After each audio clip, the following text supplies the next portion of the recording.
दोस्तों, बीते शुक्रवार 16 मई 2025 को दिल्ली एनसीआर में तेज आंधी आई। इस दौरान गौतम बुद्ध नगर जिले के सेक्टर 151 में मौजूद जेपी अमन सोसाइटी में एक चौंकाने वाला हादसा सामने आया।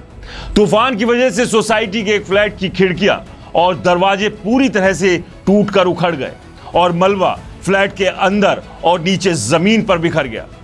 सौभाग्य से इस घटना में कोई जान हानि नहीं हुई, लेकिन हादसे का वीडियो सोशल मीडिया पर तेजी से वायरल हो रहा है। लोगों ने कमेंट्स में तंज कसते हुए कहा, इससे तो झुग्गी झोपड़ी ज्यादा मजबूत होती है। इस घटना ने मॉडर्न रेजिडेंस प्रोजेक्ट्स के कंस्ट्रक्शन क्वालिटी और वहां रहने वाले लोगों की सुरक्षा को लेकर गंभीर सवाल खड़े कर दिए हैं।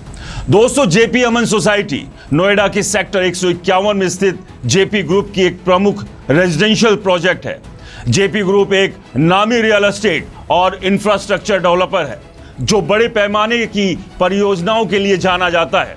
इस सोसाइटी की शुरुआत 2009-2010 के आसपास हुई थी और इसका निर्माण चरणबद्ध तरीके से पूरा हुआ। 2014 से 2015 तक लोगों को फ्लैट्स का पोजीशन दिया गया, यानी 2025 तक ये इमारतें लगभग 10 से 12 साल पुरानी हैं। इस प्रोजेक्ट को प्रीमियम आवासीय परियोजना के रूप में प्रचारित किया गया था, जिसमें modern facilities, big size flats और सेफ्टी को लेकर बड़े बड़े वादे किए गए। लेकिन हालिया आंधी ने निर्माण में इस्तेमाल मटेरियल और इमारत की मजबूती पर सवालिया निशान लगा दिए हैं। इस हादसे ने कई गंभीर सवाल खड़े किए। दोस्तों, पहला कि जेपी अमन जैसे प्रीमियम प्रोजेक्ट में इतनी कमजोर निर्माण सामग्री का इस्तेमाल क्यों किया गया? क्या बिल्डर ने लागत कम करने के लिए गुणवत्ता से समझौता किया? दूसरा, क्या इस प्रोजेक्ट को बनाते समय भूकंप, तूफान और दूसरे प्राकृतिक आपदाओं के लिए जरूरी सुरक्षा मानकों का पालन नहीं किया गया था? तीसरा, 10 से 12 साल पुरानी इमारत में नियमित रखरखाव और मरम्मत का काम कितनी गंभीरता से हुआ? क्या सोसाइटी प्रबंधन ने इमारतों की समय समय पर जांच की? चौथा, अगर एक तूफान से फ्लैट की खिड़कियां और दरवाजे उखड़ सकते हैं तो भूकंप जैसी बड़ी आपदा में क्या होगा? क्या ऐसी इमारतों में रहना सुरक्षित है? और आखिरी, जेपी ग्रुप जैसे बड़े बिल्डर की जवाबदेही क्या? दोस्तों, सोशल मीडिया पर लोगों का गुस्सा साफ दिख रहा है। कई यूजर्स ने सवाल उठाया कि अगर इतने महंगे फ्लैट्स इतने कमजोर हैं तो आम आदमी अपने परिवार की सुरक्षा के लिए क्या करे?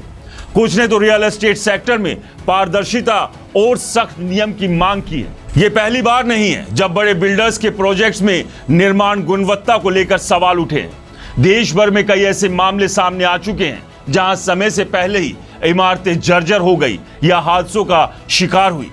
दोस्तों, 2014 में नोएडा के सेक्टर 93 में सुपरटेक एमराल्ड कोर्ट में दीवारों और छतों में दरार पड़ने की शिकायतें सामने आई। यह प्रोजेक्ट भी 10 से 12 साल पुराना था, लेकिन रखरखाव और खराब निर्माण की वजह से निवासियों को विरोध प्रदर्शन करने पड़े थे। 2018 में गुरुग्राम के डीएलएफ न्यू टाउन हाइट्स में कई फ्लैट्स में रिसाव, दीवारों में दरारें होने की शिकायत मिली। लोगों ने आरोप लगाया कि बिल्डर ने सस्ती सामग्री का इस्तेमाल किया, जिससे इमारतें जल्द खराब हो गई।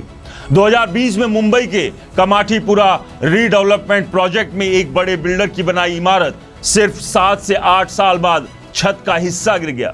जांच में पता चला कि निर्माण में गुणवत्ता वाले कंक्रीट और स्टील का इस्तेमाल नहीं हुआ था। 2022 में बेंगलुरु में प्रेस्टीज ग्रुप की एक इमारत में भारी बारिश के दौरान बैल्कनी का बड़ा हिस्सा टूटकर गिर गया। यह इमारत महज 5 साल पुरानी थी, जिसने बिल्डर के भ्रष्टाचार को उजागर किया।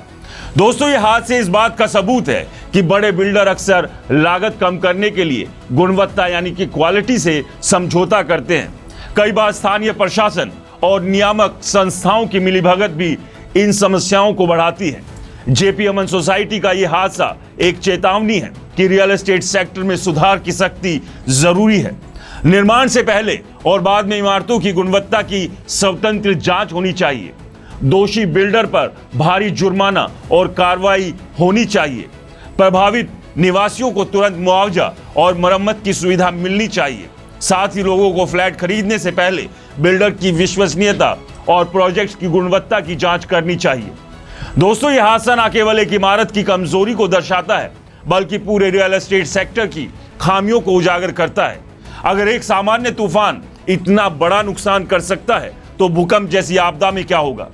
ये समय है कि सरकार और नियामक संस्थाएं और बिल्डर्स मिलकर ऐसी घटनाओं को रोकने के लिए ठोस कदम उठाएं। लोगों की सुरक्षा और उनकी मेहनत के पैसे की रक्षा के लिए पारदर्शिता और जवाबदेही सुनिश्चित करना जरूरी है।